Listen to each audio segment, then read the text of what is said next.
चर्चाएं हुई, आपने भी उसमें हिस्सा लिया है, क्या कहेंगे सर? पूरे देश में बवाल मचा रखा है कांग्रेस ने इस मामले को लेकर। देखिए, बहुत गंभीर विषय आपने रखा है। हमारा ये जब सत्र शुरू हुआ, शीतकालीन सत्र, तो 25 तारीख से शुरू हुआ था, 25 नवंबर से 26 नवंबर को देश संविधान दिवस मनाता है। तो जब संविधान दिवस का फंक्शन हुआ, उसके बाद बीएससी की बैठक हुई, लोकसभा में भी और राज्यसभा में भी अंगीकार होने को, तो हमें संविधान पे चर्चा करनी चाहिए, तो हमने मान लिया। तो 13 और 14 दिसंबर को तो लोकसभा में पूरे 2 दिन संविधान पे चर्चा, 75 साल पूरे हुए उसको लेकर, और राज्यसभा में 16 और 17 दिसंबर 17 दिसंबर को जब गृह मंत्री जी राज्यसभा में जवाब दे रहे थे, अपना भाषण दे रहे थे, तो एक 11-12 उस पूरे भाषण का, वो 1 घंटा और 40 मिनट का करीब भाषण है, उसका 12-13 सेकंड का एक वीडियो कांग्रेस ने बनाया और दुष्प्रचार करना शुरू किया। क्योंकि कांग्रेस की पोल खुल गई थी लोकसभा राज्यसभा में कि बाबा साहब भीमराव अंबेडकर जी का सबसे ज्यादा जीते जी और जाने के बाद भी अपमान कांग्रेस ने किया। तो उसके रिएक्शन में इन्होंने ये काम करना शुरू किया। हमने कहा इसकी टोटल स्पीच पढ़ लो, तो भी इन्होंने दुष्प्रचार किया।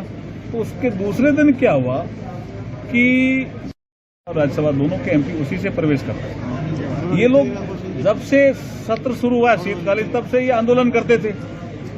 हम साइड से निकलते थे, हम भी उधर से ही प्रवेश करते थे, लेकिन गृह मंत्री जी के भाषण को तोड़ मरोड़ करके पेश करके जब दुष्प्रचार करना शुरू किया, तो हमारे एमपी भी, एनडीए के एमपी भी उद्वेलित हो गए। वो भी मकर द्वार पे कहने लगे शर्म करो कांग्रेस, शर्म करो। ये तो ये कोई वहाँ कुछ कर रहे थे और अचानक ऐसे शारीरिक प्रदर्शन किया राहुल गांधी जी ने। तो नेता प्रतिपक्ष नहीं है लोकसभा में, उससे 5-6 एमपी गिर गए। 2 एमपी को तो गंभीर चोटें भी आई है, जिसमें एक हमारे प्रताप चंद्र सारंगी हैं उड़ीसा से, एक मुकेश राजपूत हैं उत्तर प्रदेश से। तो ये जो उन्होंने करा, उसके बाद अब ये सोच रहे हैं कि हमारी पोल खुल गई कि बाबा साहब का सबसे ज्यादा अपमान कांग्रेस ने किया। ये चीजें आ गई। बाबा साहब ने जब अपना इस्तीफा दिया तो एक लेटर लिखा, वो लेटर रिकॉर्ड पे आ गया। वो लेटर वहां से तो हटवा दिया उन्होंने, राष्ट्रपति भवन से, तो रिकॉर्ड से, लेकिन वो रिकॉर्ड पे आ गया तो उनको लगेगा कि बाबा साहब ने खुद नहीं बोला कि कांग्रेस ने मेरे साथ इतनी ज्यादती की। तो उसकी पोल खुल गई कांग्रेस की, इसलिए वो रिएक्शन में ये तोड़ मरोड़ करके अमित शाह जी के बयान को पेश कर रही है। सर, नेहरू जी के जो लेटर हैं वो भी रिटर्न करने के लिए कहा गया है। देखिए, नेहरू जी का एक लेटर जो है उसमें 50 कार्टून नेहरू मेमोरियल इसमें लाइब्रेरी में थे। वो जब सोनिया जी एनएसए की अध्यक्ष थी तब ले गए। तो हम कह रहे हैं कि वो आपकी पर्सनल प्रॉपर्टी नहीं है। ये जब प्रधानमंत्री संग्रहालय बना है तो पता चला कि 50 कार्टून यहाँ से गायब है।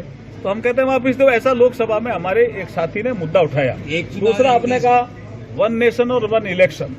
ये देखिए, इस देश में 1952 से लेकर के 67 तक लोकसभा और राज्यों की विधानसभाओं के चुनाव साथ साथ होते रहे। ऐसा ही बात नहीं है कि नहीं होते रहे। उसके बाद एक क्रम टूटा और चुनाव अलग अलग होने लगे। तो अब ये इलेक्शन रिफॉर्म का एक बिल लेकर के हम नरेंद्र मोदी जी के नेतृत्व में लेकर के आए हैं कि लोकसभा और राज्यों की विधानसभाओं के चुनाव एक साथ होने चाहिए। इससे खर्चा भी कम होगा और हमारी जो पुलिस बल है वो भी समय समय पे लगती रहती है। टीचर स्कूल में पढ़ाने के लिए कम पड़ जाते हैं, वो चुनाव की ड्यूटी में लग जाते हैं, और कर्मचारी भी। और जो अपराध रोकने के लिए पुलिस और आपके सशस्त्र बलों को लगना चाहिए, वो चुनाव के काम में लग जाते हैं। तो एक साथ चुनाव करा, उसके बाद डेवलपमेंट और गुड गवर्नेंस के लिए पूरा 4.5 साल, 4.5 साल मिले, उसमें काम करो। ये एक बिल जब हमने इंट्रोडक्शन में लाए हम लोकसभा में, तो कुछ लोगों ने कहा था इसको जेपीसी में जाना चाहिए। तो ये बिल, प्रधानमंत्री जी की भी ये इच्छा थी, तो ये बिल अब जेपीसी में गया है।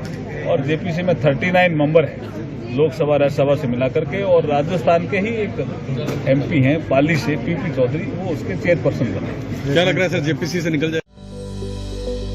Welcome to K mall, a premium project by Kaleen group. K Mall is in the heart of Kolkata's electronic, garment and lifestyle hub, Khidirpur. K-Mall, which is designed as a world-class mall, is the outcome of endless effort of our experts, combined with modern superb techniques and new age design.